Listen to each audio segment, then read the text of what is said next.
आलोक शर्मा।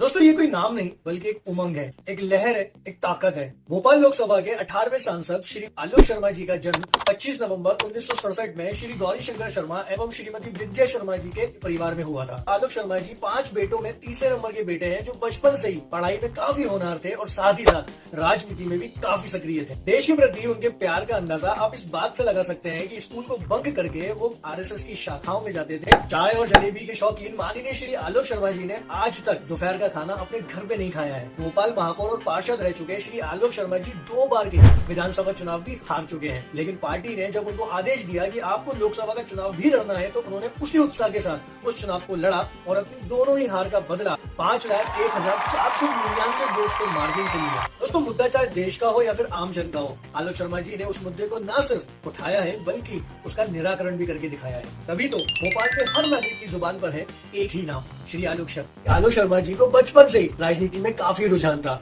उनके सिंसियरिटी और डेडिकेशन का अंदाजा आप इस बात से लगा सकते हैं कि जब भी प्रदर्शन की बारी आती थी, पुतले के कपड़ों के लिए वो अपने दादाजी के पुराने कुर्ते पजामे लेकर के जाते थे। स्वर्गीय श्री ओम यादव जी आलोक जी के सिंसियरिटी और डेडिकेशन से इतने ज्यादा प्रभावित हुए थे कि उन्होंने एक दिन on the spot Shri Alok जी को भाजपा वार्ड क्रमांक 16 का अध्यक्ष नियुक्त कर दिया था, वो भी महज एक माचिस की डिब्बी पर लिखकर। जरूरी होता है सही मार्ग और सही दिशा, और इस मार्गदर्शन में श्री आलोक जी के कृष्ण की भूमिका निभाई श्री शिवराज सिंह चौहान जी ने। दोस्तों शिवराज सिंह चौहान जी और आलोक शर्मा जी कॉलेज फेलो हुआ करते थे, एक ही साइकिल पे घूमते थे और शिवराज सिंह चौहान जी घंटों आलोक शर्मा जी को जन सेवा और राजनीति से जुड़ी हुई बारीकियां सिखाते थे। बस फिर क्या था, मानो अर्जुन को अपना कृष्ण मिल गया हो, और तब से लेके आज तक ये कृष्ण और अर्जुन की जोड़ी न जाने कितनी महाभारतें लड़ चुकी है और सभी ने जीत प्राप्त की है। महज 15 साल की उम्र में भाजपा वार्ड क्रमांक 16 के अध्यक्ष पद से शुरू हुआ ये सफर आज दिल्ली की संसद भवन तक पहुंचा है, लेकिन सफर अभी बाकी है मेरे दोस्त।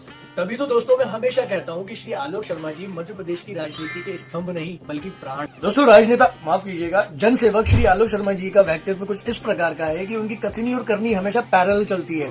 कहने का मतलब ये है कि किसी प्रकार का झूठा आश्वासन या सिर्फ घोषणा नहीं करते हैं, बल्कि यदि इन्होंने किसी कार्य को अपने हाथ में ले लिया है तो फिर आप मान लीजिए कि 110% वो कार्य होके ही रहेगा, फिर चाहे कुछ भी हो जाए। अपने 40 साल से भी ज्यादा के राजनीतिक सफर में श्री आलोक शर्मा जी ने काफी सारे विकास कार्य किए हैं, लेकिन इनमें से कुछ महत्वपूर्ण विकास कार्य इस प्रकार हैं। रानी कमलापति आर्च ब्रिज, 4 लेन स्मार्ट रोड और भोपाल के सभी विश्राम घाटों का नवीनीकरण, भोपाल नगर निगम को नवाबों की गुलामी की निशानी से आजाद कर भोपाल को सौंपना और स्वच्छता अभियान में 2017, 18, 19, 20 में भोपाल को चमकाना, नई पीढ़ी को भोपाल के इतिहास से अवगत कराने के लिए बड़े तालाब में म्यूजिकल फाउंटेन का निर्माण कराना। दोस्तों ये वो महत्वपूर्ण कार्य हैं जिनकी वजह से भोपाल राजधानी कंकर से शंकर बनी, और इसी वजह से दोस्तों मैं हर बार लगातार बार एक ही बात कहता हूँ कि श्री आलोक शर्मा जी मध्य प्रदेश की राजनीति के स्तंभ नहीं बल्कि प्राण है।